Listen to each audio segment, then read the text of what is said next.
రాజ్యమేది లేదు గాని రాణిలాగా చూసుకుంటా, కోట కట్టలేను గాని కళ్ళల్లో నిన్నే దాచుకుంటా.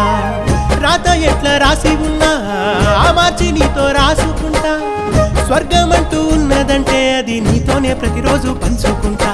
నిన్ను గన్న మీ నాన్న కన్నా లారు ముద్దుగా సాదుకుంటా. నీకు కోపం వస్తే కొంత దూరం ఉంటా, నువ్వు గీత గీస్తే నేను దాటనంట. కంట నీరు కంటి రెప్ప దాటకుండా కాటుకై కావలుంటా. రాంబాయి నీ మీద నాకు మనసాయనే, ఏనాడు నిన్ను వీడిపోని